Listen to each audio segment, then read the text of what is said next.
Hi, I'm Pete Docter, the director of Monsters Incorporated. Welcome to the commentary on the DVD. Hi, I'm Andrew Stanton, and I'm screenwriter and co-executive producer. Hi, I'm John Lasseter. I'm executive producer. And I'm Unkrich, co-director of Monsters, Inc. And welcome. We actually approached Billy to do the voice of Buzz Lightyear in Toy Story way back when, and he turned us down. And then we went on to hire Tim Allen, who did an amazing job. But Billy was telling us he was kicking himself ever since for turning that down. Ted's roar here was originally a big loud roar from a famous movie monster whom I won't mention here. We weren't able to get the rights to it, so instead we went the opposite way and put in this chicken. I think it really works. We think it's funny. Yeah. It's just kind of bizarre. He's voiced by Steve Buscemi. Yeah. Who actually, when we showed him the character design, he said, "Hey, you're typecasting me." Because he has a somewhat of a physical resemblance. I also thought of him as sort of a, one of those guys in junior high that just would push you for no real reason. Yeah, he was probably a real bully and a jerk in junior high school, Yeah. and he's just kind of stayed that way. Yeah. This little bit here, of course, inspired by the classic shot from The Right Stuff with the astronauts walking down the hall. Which, weirdly enough, you show it to a lot of people, especially young people today, and they say, "Oh, Armageddon." So the sign wall was really difficult because we had to track it from shot to shot, make sure that it all made sense. Again, people probably won't even notice or care whether the numbers are correct, but we spent a long time figuring them all out and making sure they were tracking correctly. So we worked backwards from the idea that Sully breaks 100,000 this day, and figuring that means he averages about 445.9 scream units per day. It was back of the envelope calculation. And this Just off the top of your head. This is a particularly good day, so we start Sully at 99,479. But you'll notice at the end of the list, at the very bottom, is Gerson, who's named after Dan Gerson. And at the end of the day, his totals go up 1 scream unit. Pathetic. A lot of the kids' screams in this sequence are actually our own kids that we brought in to scream. Probably made their lives to be able to stand there and have their parents actually order them to scream at the top of their lungs. Here comes Henry Waters again. He was voiced by James Coburn, and he brought this great warmth and vulnerability really to the character. I'd always thought of him as a hard-hitting businessman, and Coburn had this sort of sensitive underbelly that you really feel like the weight of the world, this factory that's not doing so well now, is resting squarely on his shoulders. I feel a little bad for him. Yeah, he has such a great warmth. You trust him. Yeah. You just trust that voice, which makes it great later in the film when we turn the tables and reveal that he's not such a great guy. Oh. Well, if this is the first time you're watching the movie, stop it now and turn us off. This shaving thing was a pretty hairy technical problem, no pun intended. But I think it worked out really great. In fact, even you can see on the floor when the CDA back up, their foot scrapes away some of the hair and that all reacts. It's really cool. It's the details that count at Pixar Animation Studios. As John Lasseter likes to say, we sand the undersides of the drawers. There's more to life than That shot there as Mike sniffs his armpit sells amazingly. He can't turn his head. He has no neck and he has no nose. And we needed him to sniff his armpit, but animator Andrew Gordon did a great job pulling it off. But this was one of the things that stayed unchanged, was the idea that Sully responds to this thumping noise, looks down, and there's Boo. Boo was voiced by Mary Gibbs, who's the daughter of Rob Gibbs, one of our story artists, our really great story artists. She was about 2.5, right, when we first started recording her. She was at that great age where she was right on the cusp of language acquisition, where her parents could understand her, but nobody else. Right, she felt like she was talking and had things to say, but you couldn't understand what she was saying. There was a lot of debate early on about how to deal with Boo's language. We kind of vacillated between going this route, which is just that people can't understand what she's saying, and actually setting up this whole idea that in Monster World, humans just sound like gibberish. Right. And that ended up being a really complicated thing to get across. Yeah, and I'm not sure how necessary. We had a shot where Sully was saying, "Do you understand?" And then you cut to Boo's point of view, and he's going, Right. But it ended up being cuter just to have her be kind of unintelligible and innocent. I think in earlier drafts she was about 6 in the film, And as we developed it, we realized the younger she is, the more dependent she is on Sullivan, and therefore really needs his help. Back there were what we believe to be the first shots in computer-generated films of toilets. Yeah, We're very proud of. We actually have several shots of toilets in this Pixar film. first. This is a fake out. Worked out pretty well. I always felt like that was like a setup for Randall being allergic to kids, but it's not. This shot has one of the most disturbing images, I think, in the entire film, for me personally, and it's the toothpick skewering the eyeball on the tray in front of them. In an earlier version of the story, Mike was going to propose to Celia, and Sully shows up and, of course, ruins the whole moment. And, you know, I can't remember why we dumped that. Maybe, you know what, let's call Dan Gerson. Let's see if I can get him on the phone right now.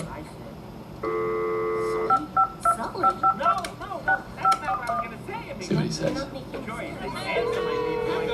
What a coincidence running into you. Hello? Hi, Dan. This is Pete. Hey, Pete, what's going on? How's it going? I'm calling from Pixar. We're doing the commentary for the DVD, and had a question for you. You ready? Shoot, I'm ready, shoot. So you know, we have Harryhausen's, and Mike and Celia are there, and it's her birthday. In an earlier draft, we had it that Mike was going to propose to Celia. Right. Do you remember why we took that out? I know. When we were starting to work on this sequence, we realized that if Mike was going to ask Celia to marry him, it implied that there was already sort of a split happening in his relationship with Sully. These two guys were best friends. We wanted a split between them to happen when Boo came into their world. We wanted Boo to be the thing that potentially caused a rift. So we took out the marriage proposal because it would have stepped on that. Genius. Make sense? Makes sense. All right, Talk thanks. to you guys later. Thanks, Dan. Bye. These guys, neither of them have legs, because we never see them. We just model the sphere with the arms and so on. But do any newscasters really have legs? Well, when they made the toys don't have legs either. So if you buy the toys, that's why they don't have legs. So to get Mary to sing, I had a puppet, and I don't remember. It was just a puppet that I'd made, and I said, "Yeah, Mary, would you sing for me?" And she said, "Okay," and she just started singing, and then wouldn't stop. You want another song? She'd keep singing, and she was a little older by then. So we took all that stuff back to the editing room and nipped and tucked and pieced together kind of a whole gibberish version of the song. And it's funny, this whole song has been kind of like a Rorschach test for people's psychologies, because everybody hears different things in the song, and there really seems to be no consensus about what she's actually singing. Save mankind, different things. And I think she says lemon yellow kind. Toilet flush was one of the first effects that we had, wasn't it?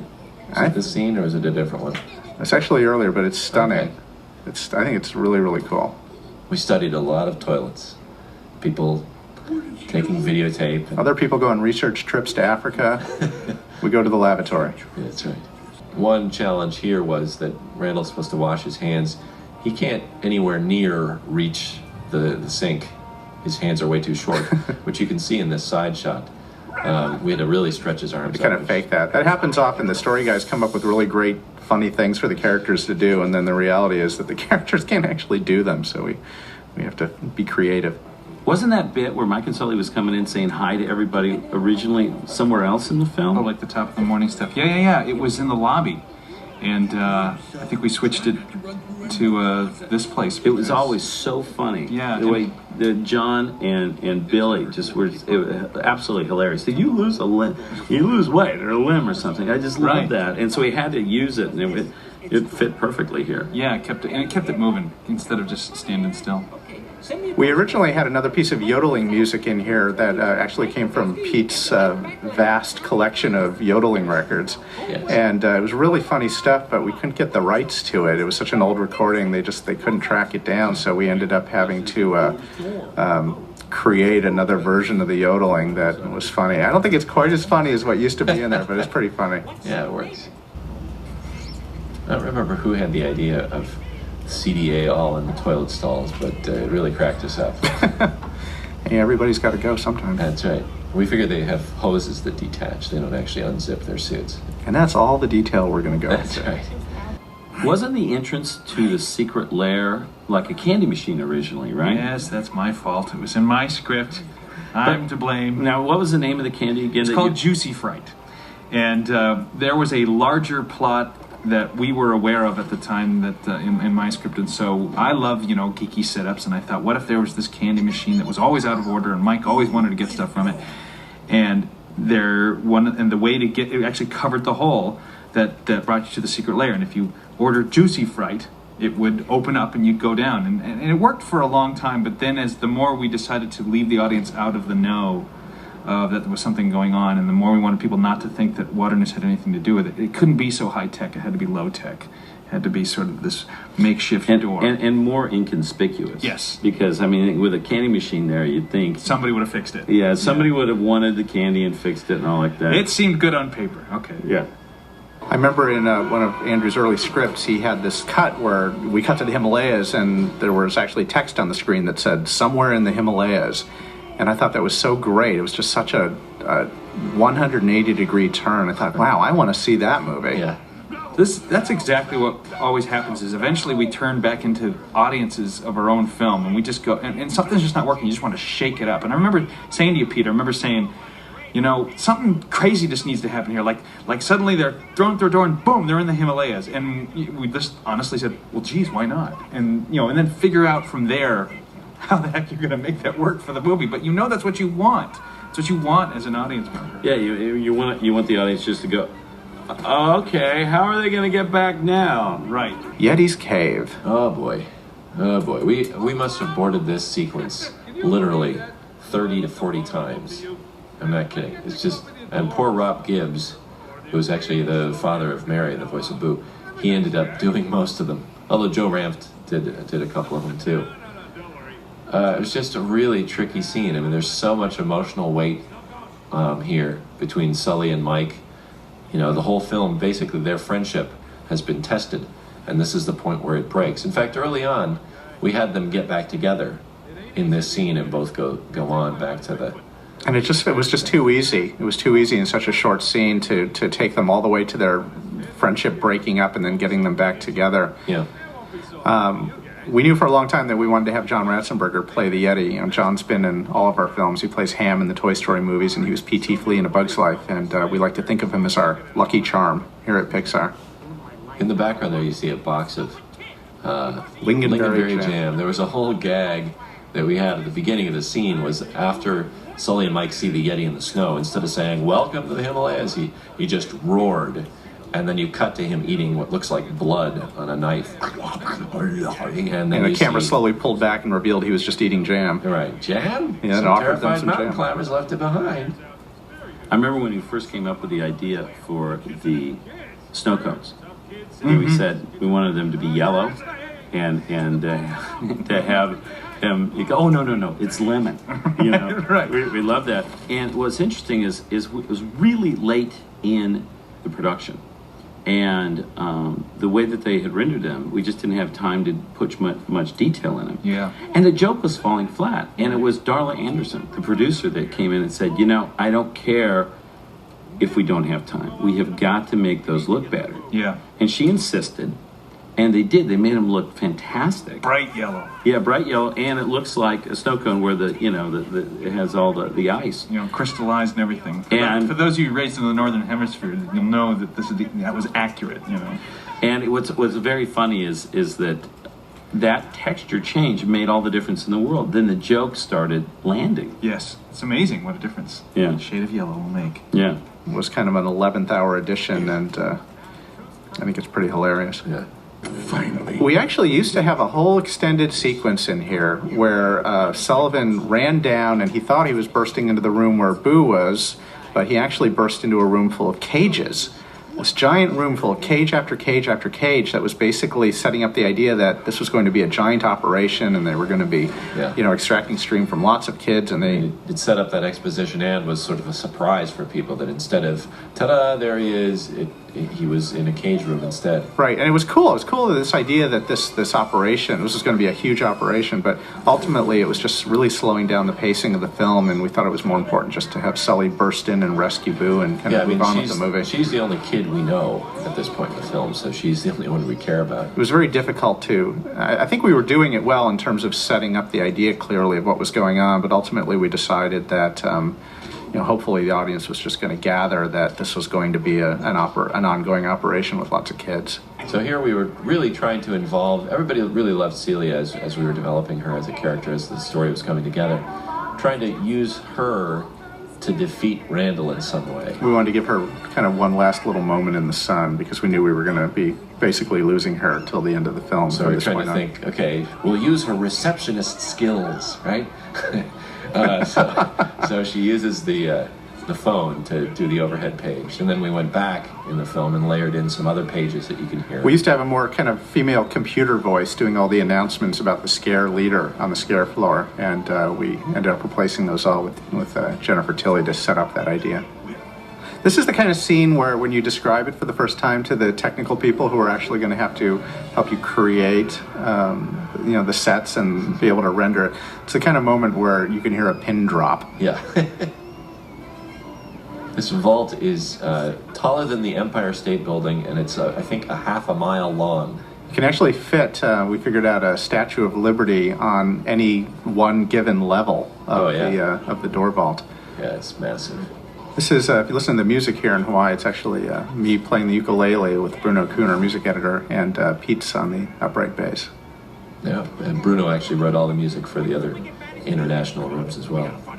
Randall's comeuppance was something that Nate Stanton, who is one of the story artists on the show, he came up with this idea that Randall gets stuck in the swamp, and mistaken for a gator.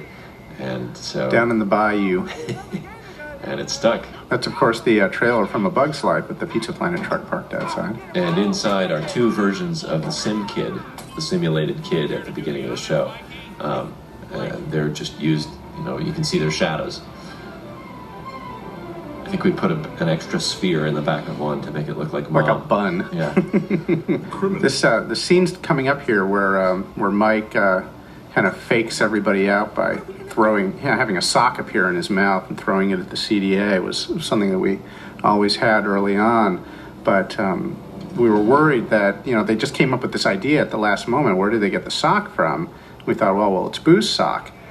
Well, Boo was wearing both of her socks for the rest of the film, so we had to look into the possibility of taking off one of her socks, which was a problem. So initially, the technical directors, the modelers, were saying, oh, okay, it's going to take another 3-4 weeks to build the foot. Because we didn't actually have the foot that went inside the sock. We just had a sock. Well, it turns out we actually did have the foot. It was built long ago as kind of a base on which to build the sock. So we pulled that out of the archives and put it on her stump of a leg, and there Boo has bare feet through the rest of the film.